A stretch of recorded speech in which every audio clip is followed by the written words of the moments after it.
All right, guys, we got ourselves some huge news here. So the Justice Department has brought criminal charges in a thwarted Iranian plot to kill President-elect Donald J. Trump before this week's presidential election. They were trying to kill him before November, before he actually ended up winning.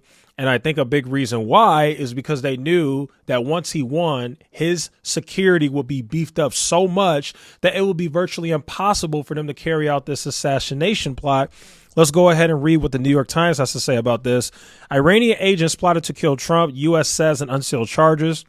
The allegation came in a complaint that said Masai, I can't say his name, a Brooklyn activist, had been the target of a second assassination attempt. So it's not just Trump. It is another activist in Brooklyn who also has spoken out a lot against the Iranian government. It says right here, federal prosecutors in Manhattan said on Friday that Iranian plotters had discussed a plan to assassinate Donald J. Trump before he was reelected as president this week. One of the plotters said that he was assigned in September to carry out the plan by the Islamic Revolutionary Guard Corps of Iran, the prosecutor said in court papers. An Iranian operative said he was told to put aside other efforts he was undertaking on behalf of the Revolutionary Guards and focus on surveilling and ultimately assassinating Donald Trump, according to a criminal complaint. The operative told a Revolutionary Guard Corps official that such a plan would cost a huge amount of money. In response, the official said, "We have already spent a lot of money," adding that money is not an issue. Then it says, the newly filed complaint also contains allegations that the authorities had disrupted another plot to assassinate Masai. Again, this is the human rights activist who has for a long time criticized Iran's repression of women. Let me go ahead and pull up this other ABC News article. Let me go ahead and zoom in because there are three other names. There's actually three people that are linked to this. It's not one person. There are three people that are linked to this assassination attempt. It says right here, three people have been charged in an alleged Iran-linked plot to assassinate President-elect Donald Trump and several Iranian dissidents, law enforcement sources told ABC News. Farhad Shakiri, Carlisle Rivera, and Jonathan Loadbolt are charged with murder for hire, the sources said. Rivera and Loadbolt have been arrested while Shakiri is still at large. So there's another person that has been charged that they have not been able to get a hold of or arrest yet. The other two have been arrested. So now I wanted to bring you all to this tweet over here. I want to show you guys this because I thought that it was very interesting. So this tweet right here by Kylie Atwood says that Brian Hook, a top State Department official during the first Trump administration, is expected to lead the transition team at the State Department for President-elect Donald Trump, sources tell me. Now, what's interesting about this, for those who don't know who Brian Hook is, let me go ahead and bring you up to speed over here. Because remember, the reason why Iran wants to kill Donald Trump is because Donald Trump is the one who killed a man in their military that was very beloved among the Iranian government. His name is Soleimani. You might remember him. His name is General Soleimani. He was killed in 2020 by a drone strike that was authorized by President Donald Trump during that time.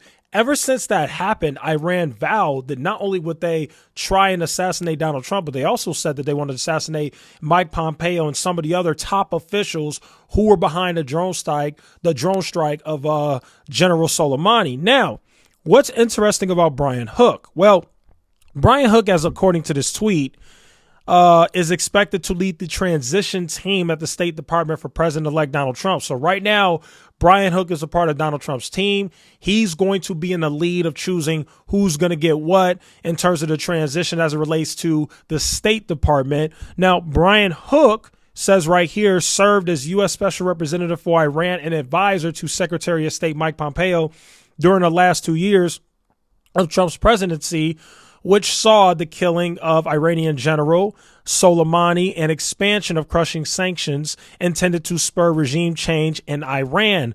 That approach ultimately failed to collapse the Iranian government or compel it to reduce its support for its network of armed proxies in the region. So basically, this guy, along with Mike Pompeo, was a part of several operations to get Iran to do certain things they wanted them to do.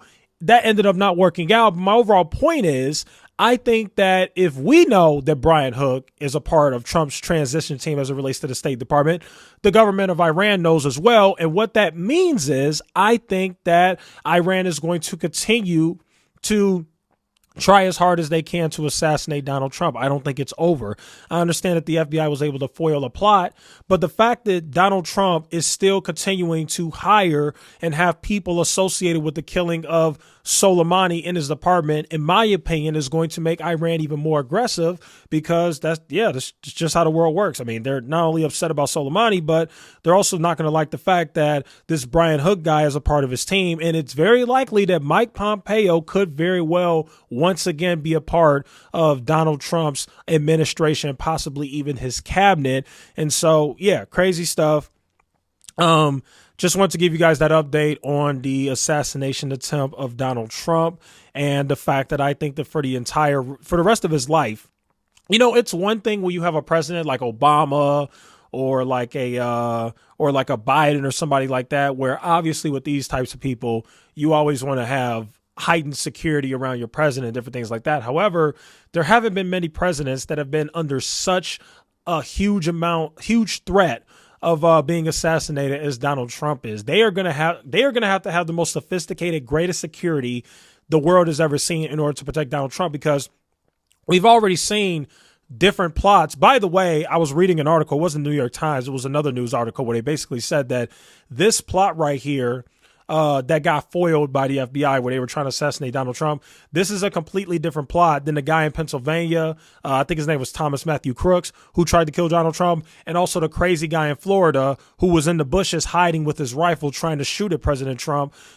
This right here has nothing to do with that. They are saying that those two assassination attempts are completely separate from what Iran tried to do. What Iran tried to do was completely different, which is even more scary, because you have crazy, deranged American people who are trying to assassinate the president, and then you have entire countries and different state governments that are trying to assassinate President Trump as well. So anyway, just wanted to give you guys that update. Let me know what you guys think in the comments. Thanks so much for watching. I'll see you in the next one.